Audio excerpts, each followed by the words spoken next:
नमस्कार दोस्तों, स्वागत करते हैं आपका सन न्यूज पर। जी हाँ दोस्तों, महाराष्ट्र में आने वाला विधानसभा चुनाव में किसकी बनेगी सरकार। जी हाँ दोस्तों, एक एक करके सभी जिलों सीटों के बारे में बात करने वाले हैं, इसलिए इस वीडियो को अंत तक देखिए, जिससे आपको पता चल जाएगा कि आने वाले समय में महाराष्ट्र में किसकी बनेगी सरकार। क्या ठाकरे फिर से मुख्यमंत्री बनेंगे और शिवसेना एनसीपी कांग्रेस गठबंधन बना रहेगा या फिर टूट जाएगा। क्या भाजपा अकेले दम पर सरकार बना पाएगी। तमाम जानकारी अपडेट के लिए इस वीडियो को अंत तक देखिए। जी हाँ दोस्तों, बात करने से पहले आप सन न्यूज पर पहली बार विजिट करें तो प्लीज दोस्तों अपने वीडियो नीचे के लाल बटन दिया और क्लिक कीजिए, चैनल को भी सब्सक्राइब कर लीजिए, पास में एक छोटा सा नन्हा सा बेल आइकन उसको भी दबा दीजिए। चलिए हम बात करते हैं। सबसे पहले बात करते हैं अहमदनगर की 12 विधानसभा सीटों की। अहमदनगर की 12 विधानसभा सीटों की बात की जाए तो यहाँ पर शिवसेना को 2 सीटें, बीजेपी को 8 सीटें, एनसीपी को 1 सीट, कांग्रेस खाते में 1 सीट जाती हुई नजर आ रही है। जी हाँ दोस्तों, वही बात करते हैं अकोला की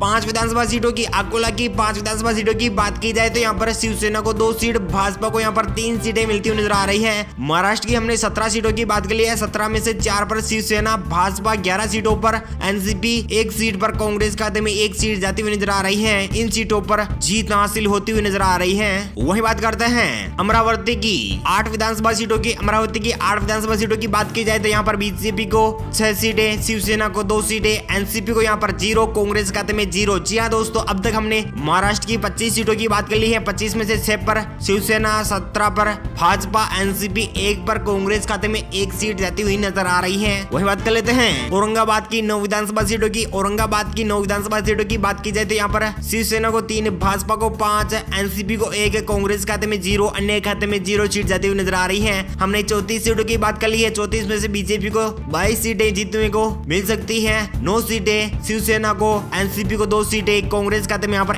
1 सीट जाती हुई नजर आ रही है। वही बात कर लेते हैं बीड़ की 6 विधानसभा सीटों की बात की जाए तो यहाँ पर शिवसेना को 1, भाजपा को 3, एनसीपी को 1, कांग्रेस खाते में 1 सीट जाती हुई नजर आ रही है। हमने 40 सीटों की बात कर ली है। 40 में से शिवसेना को 10, भाजपा को 5, एनसीपी को यहाँ पर 3 सीटें, कांग्रेस खाते में यहाँ पर 2 सीटें जाती हुई नजर आ रही है। वही बात कर लेते हैं भंडारा की 3 विधानसभा सीटों की बात की जाए तो यहाँ पर शिवसेना को 1, भाजपा को 1, एनसीपी को 1, कांग्रेस खाते में 0, अन्य खाते में 0 सीट मिलती हुई नजर आ रही है। वही हम बात कर लेते हैं, हमने 43 सीटों की बात कर ली है। 11 सीटों पर शिवसेना, 26 सीटों पर भाजपा, एनसीपी 4 सीट पर जीत हासिल करते हुए नजर आ रही है। कांग्रेस यहाँ पर 2 सीटों की बढ़त के साथ 2 सीटों पर जीत मिलती हुई नजर आ रही है। वही बात कर लेते हैं बुल्ढाना की 7 विधानसभा सीटों की। बुल्ढाना की 7 विधानसभा सीटों की बात की जाए तो यहाँ पर शिवसेना को 1, भाजपा को 4, एनसीपी को 1, कांग्रेस खाते में यहाँ पर 1 सीट जाती हुई नजर आ रही है। हमने 50 विधानसभा सीटों की बात कर ली है। 50 में से 12 पर शिवसेना, भाजपा 3 सीटों पर,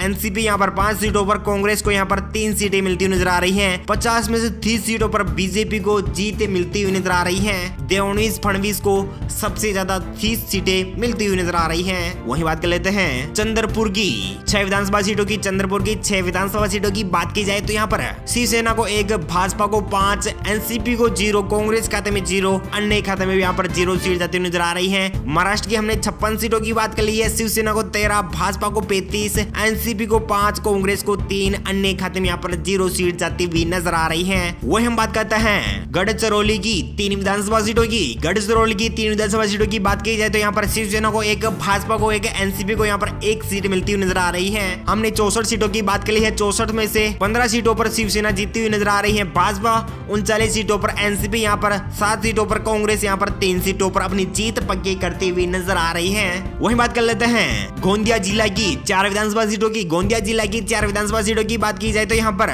सभी 4 सीटें भाजपा के खाते में जाती हुई नजर आ रही है। हमने 68 सीटों की बात कर ली है। 68 में से 15 पर शिवसेना, भाजपा 43 सीटों पर, एनसीपी 7 सीटों पर, कांग्रेस 3 सीटों पर अपनी जीत पक्की करती हुई नजर आ रही है। जी हाँ दोस्तों, वही बात कर लेते हैं हिंगोली की 3 विधानसभा सीटों की बात की जाए तो यहाँ पर सभी 3 सीटें भाजपा के खाते में जाती हुई नजर आ रही है। हमने 71 सीटों की बात कर ली है। शिवसेना के खाते में 15 सीटें जाती हुई नजर आ रही है, भाजपा के खाते में 46 सीटें, एनसीपी खाते में 7 सीटें, कांग्रेस खाते में 3 सीट, अन्य खाते में यहाँ पर 0 सीट जाती हुई नजर आ रही है। वही हम बात कर लेते हैं जलगांव की 11 विधानसभा सीटों की। जलगांव की 11 विधानसभा सीटों की बात की जाए तो यहाँ पर शिवसेना को यहाँ पर 1 सीट मिलती हुई नजर आ रही है, भाजपा को यहाँ पर 8 सीटें, एनसीपी को यहाँ पर 1 सीट, कांग्रेस खाते में यहाँ पर 1 सीट जाती हुई नजर आ रही है। हमने 79 सीटों के बारे में बात कर ली है। 16 सीटों पर शिवसेना, 54 सीटों पर भाजपा, एनसीपी यहाँ पर 8 सीटों पर, कांग्रेस को यहाँ पर 4 सीटें, अन्य खाते में यहाँ पर 0 सीट जाती हुई दिखाई दे रही है। वही हम बात कर लेते हैं जलना की 5 विधानसभा सीटों की। जलना की 5 विधानसभा सीटों की बात की जाए तो यहाँ पर शिवसेना को 2, भाजपा को 3, एनसीपी को 0, कांग्रेस खाते में 0, अन्य खाते में यहाँ पर 0 सीट जाती हुई नजर आ रही है। हमने 84 सीटों की बात कर ली है। 84 में से 18 सीटों पर शिवसेना अपनी जीत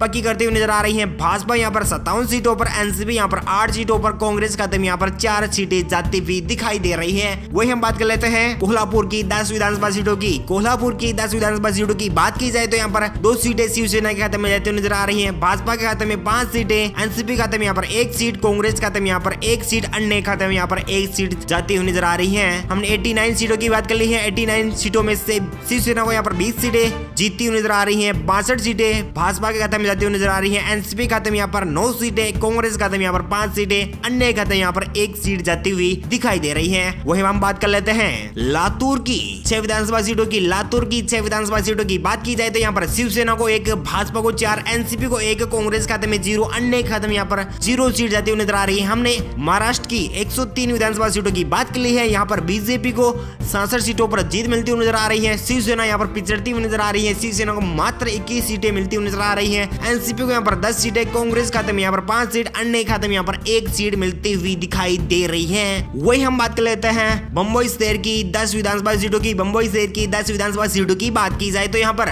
शिवसेना को 2, भाजपा को 7, एनसीपी को 1, कांग्रेस खाते में 0, अन्य खाते में यहाँ पर 0 सीट जाती हुई नजर आ रही है। हमने 113 विधानसभा सीटों की बात कर ली है। 23 पर शिवसेना अपनी जीत करती हुई नजर आ रही है। भाजपा को यहाँ पर 73 सीटें जीतती हुई दिखाई दे रही है। एनसीपी यहाँ पर 11 सीटों पर अपनी जीत करती हुई नजर आ रही है। कांग्रेस खाते में यहाँ पर 5, अन्य खाते में यहाँ पर 1 सीट जाती हुई नजर आ रही है। वही हम बात कर लेते हैं मुंबई की 26 विधानसभा सीटों की। जी हाँ दोस्तों, मुंबई की 26 विधानसभा सीटों की बात की जाए तो यहाँ पर शिवसेना को 3, भाजपा को यहाँ पर 20 सीटें, एनसीपी को यहाँ पर 2 सीटें, कांग्रेस खाते में यहाँ पर 1 सीट, अन्य खाते में यहाँ पर 0 सीट जाती हुई नजर आ रही है। हमने 139 विधानसभा सीटों की बात कर ली है। 139 विधानसभा सीटों की बात करें तो यहाँ पर शिवसेना को 26 सीटें मिलती हुई नजर आ रही है। भाजपा को यहाँ पर 93 सीटों पर जीत हासिल होती हुई नजर आ रही है। एनसीपी को यहाँ पर 13, कांग्रेस खाते में यहाँ पर 6, अन्य खाते में यहाँ पर 1 सीट जाती हुई नजर आ रही है। हम वही बात कर लेते हैं नागपुर की 12 विधानसभा सीटों की। नागपुर की 12 विधानसभा सीटों की बात की जाए तो यहाँ पर शिवसेना को 3, भाजपा को 8, एनसीपी को यहाँ पर 1, कांग्रेस खाते में 0, अन्य खाते में यहाँ पर 0 सीट जाती हुई नजर आ रही है। हमने 151 सीटों की बात कर ली है। 151 सीटों में से शिवसेना को यहाँ पर 29, भाजपा को यहाँ पर 101,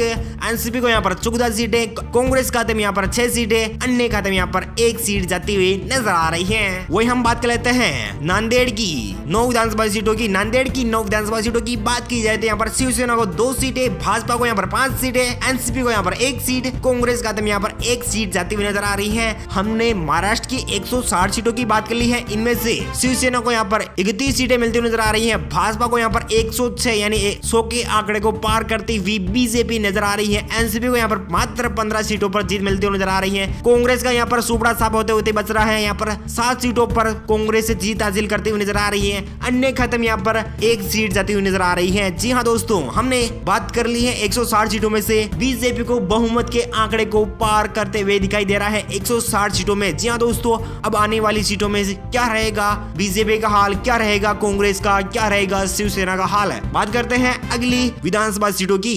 नंदुरबार की 4 विधानसभा सीटों की। यहाँ पर शिवसेना खाते में 1 सीट, भाजपा के खाते में 1 सीट, कांग्रेस खाते में यहाँ पर 1 सीट जाती नजर आ रही है। हमने 164 सीटों की बात कर ली है। शिवसेना खाते में 32 सीटें जाती नजर आ रही हैं। भाजपा खाते में 107 सीटें, एनसीपी खाते में यहाँ पर 16 सीटें, कांग्रेस खाते में 8 सीटें, अन्य खाते में यहाँ पर 1 सीट जाती हुई नजर आ रही है। जी हाँ दोस्तों, वही बात कर लेते हैं नासिक की 15 विधानसभा सीटों की। नासिक की 15 विधानसभा सीटों की बात की जाए तो यहाँ पर शिवसेना को यहाँ पर 3 सीटें, भाजपा को यहाँ पर 10 सीटें, एनसीपी खाते में यहाँ पर 2 सीटें, कांग्रेस खाते में यहाँ पर अंडो मिलते हो नजर आ रहा है हमने 179 सीटों की बात कर ली है। यहाँ पर शिवसेना को यहाँ पर 35 सीटें मिलती नजर आ रही है, भाजपा को यहाँ पर 117 सीटें मिलती नजर आ रही है, एनसीपी को यहाँ पर 18 सीटें, कांग्रेस खाते में यहाँ पर 8 सीटें, अन्य खाते में यहाँ पर 1 सीट जाती हुई नजर आ रही है। जी हाँ दोस्तों, वही बात कर लेते हैं उस्मानाबाद की 4 विधानसभा सीटों की। उस्मानाबाद की 4 विधानसभा सीटों की बात की जाए तो यहाँ पर शिवसेना को 1, भाजपा को 1, एनसीपी को 1, कांग्रेस को यहाँ पर 1 सीट मिलती हुई नजर आ रही है। जी हाँ दोस्तों, हमने 183 विधानसभा सीटों की बात कर ली है। 183 सीटों में से यहाँ पर शिवसेना को 36, भाजपा को यहाँ पर 118 सीटें मिलती हुई नजर आ रही है, एनसीपी को यहाँ पर 19 सीटें, कांग्रेस खाते में यहाँ पर मात्र 9 सीटें, अन्य खाते में यहाँ पर 1 सीट मिलती हुई नजर आ रही है। जी हाँ दोस्तों, आपका क्या कहना है? क्या बीजेपी महाराष्ट्र में अपना वर्चस्व बना पाएगी या फिर शिवसेना अपनी दूसरे साथियों के साथ जैसे कि एनसीपी, कांग्रेस के साथ अपनी सरकार बनने रहेगी? जी हाँ दोस्तों, हमें कमेंट करके जरूर बताएगा। जी हाँ दोस्तों, वही बात कर लेते हैं पालघर की 6 विधानसभा सीटों की। पालघर की 6 विधानसभा सीटों की बात की जाए तो यहाँ पर बीजेपी को 3 सीटें मिलती हुई नजर आ रही है, शिवसेना को यहाँ पर 2 सीटें, एनसीपी को यहाँ पर 1 सीट, कांग्रेस खाते में यहाँ पर 0 अंडा बाय बाय 189 सीटों की बात कर ली है। शिवसेना को यहाँ पर 38 सीटें, भाजपा को यहाँ पर 121 सीटें, एनसीपी को यहाँ पर 20 सीटें, कांग्रेस खाते में यहाँ पर 9 सीटें, अन्य खाते में यहाँ पर 1 सीट जाती हुई नजर आ रही है। जी हाँ दोस्तों, वही बात कर लेते हैं परभनी की 4 विधानसभा सीटों की। परभनी की 4 विधानसभा सीटों की बात की जाए तो यहाँ पर शिवसेना को 1, भाजपा को यहाँ पर 2, एनसीपी को यहाँ पर 1 सीट मिलती हुई नजर आ रही है। हमने 193 सीटों की बात कर ली है। शिवसेना को यहाँ पर 39 सीटें, भाजपा को यहाँ पर 123 सीटें, एनसीपी को यहाँ पर 21 सीटें, कांग्रेस खाते में यहाँ पर 9 सीटें, अन्य खाते में यहाँ पर 1 सीट जाती हुई नजर आ रही है। हम वही बात कर लेते हैं पुणे की 21 विधानसभा सीटों की। पुणे की 21 विधानसभा सीटों की बात की जाए तो यहाँ पर शिवसेना को 5, भाजपा को 15, एनसीपी को यहाँ पर 1, कांग्रेस खाते में 0 सीट जाती हुई नजर आ रही है। हमने 214 विधानसभा सीटों की बात कर ली है। 214 विधानसभा सीटों की बात करें तो यहाँ पर शिवसेना को यहाँ पर 144 सीटें मिलती हुई नजर आ रही है, भाजपा को यहाँ पर 138 सीटें मिलती हुई नजर आ रही है, एनसीपी को यहाँ पर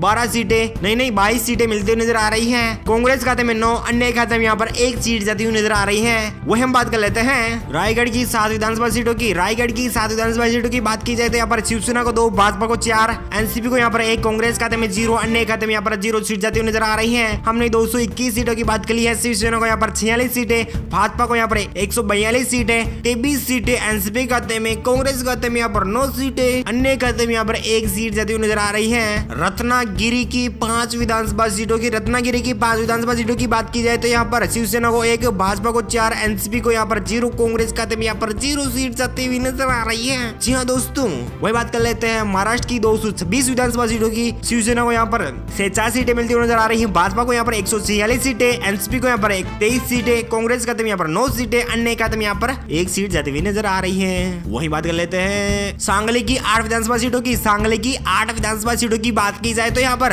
बीजेपी को यहाँ पर 5 सीटें, शिवसेना को यहाँ पर 2 सीटें, एनसीपी को यहाँ पर 1 सीट मिलती नजर आ रही है। हमने 234 सीटों की बात कर ली है। 49 सीटों पर शिवसेना, 151 सीटों पर भाजपा, एनसीपी के खाते में यहाँ पर 24 सीटें, कांग्रेस खाते में यहाँ पर 9 सीटें जाती हुई नजर आ रही है, अन्य खाते में यहाँ पर 1 सीट जाती हुई नजर आ रही है। जी हाँ दोस्तों, वही बात कर लेते हैं सतारा की 8 विधानसभा सीटों की। सतारा की 8 विधानसभा सीटों की बात की जाए तो यहाँ पर बीजेपी को 2, भाजपा को यहाँ पर 6, एनसीपी को यहाँ पर 0, कांग्रेस खाते में 0 और अन्य खाते में भी 0 सीट जाती हुई नजर आ रही है। हमने 242 विधानसभा सीटों की बात कर ली है। 242 विधानसभा सीटों की बात करें तो यहाँ पर शिवसेना को यहाँ पर 51 सीटें, भाजपा को यहाँ पर 157 सीटें, एनसीपी को यहाँ पर 24 सीटें, कांग्रेस खाते में यहाँ पर 9 सीटें, अन्य खाते में यहाँ पर 1 सीट जाती हुई नजर आ रही है। कांग्रेस का यहाँ पर भी सुपड़ा साफ होने की कगार पर खड़ी हुई है। जी हाँ दोस्तों, वही बात कर लेते हैं सिंधुदुर्ग की 3 विधानसभा सीटों की। सिंधुदुर्ग की 3 विधानसभा सीटों की बात की जाए तो यहाँ पर शिवसेना को 1, भाजपा को यहाँ पर 2 सीटें मिलती हुई नजर आ रही है। जी हाँ दोस्तों, वही बात कर लेते हैं सोलापुर की 11 विधानसभा सीटों की बात की जाए तो यहाँ पर शिवसेना को 1, भाजपा को यहाँ पर 6, एनसीपी को यहाँ पर 4, कांग्रेस को यहाँ पर 0।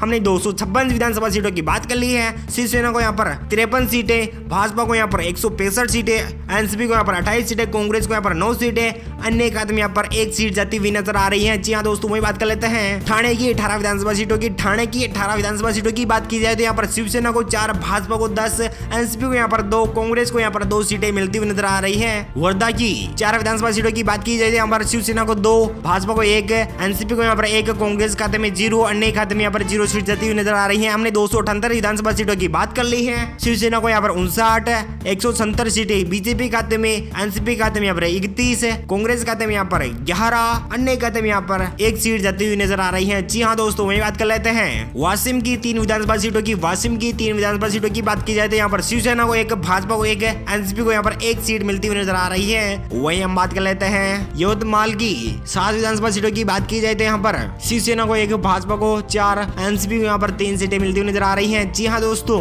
हमने 288 विधानसभा सीटों की बात कर ली है। यहाँ पर शिवसेना को मात्र 61 सीटें मिलती हुई नजर आ रही है। भाजपा को यहाँ पर 183 यानी बहुमत के आंकड़े को पार करते हुए अपनी सरकार बनाती हुई नजर आ रही है। भाजपा फडणवीस के साथ एनसीपी यहाँ पर 34 सीटों पर अटकते भड़कती नजर आ रही है। कांग्रेस यहाँ पर मात्र 11 सीटों पर अटकती और भड़कती नजर आ रही है। अन्य कदम यहाँ पर 1 सीट जाती हुई नजर आ रही है। उम्मीद है जानकारी अपडेट आपको मिल गई होगी। प्लीज दोस्तों अपने वीडियो नीचे के लाल बटन दिया और क्लिक कीजिए, चैनल को भी सब्सक्राइब कर लीजिए, पास में एक छोटा सा बेल आइकन उसको भी दबा दीजिए। Thank you, take care, good bye, जय हिंद, जय भारत, जय किसान, वंदे मातरम। थैंक यू दोस्तों।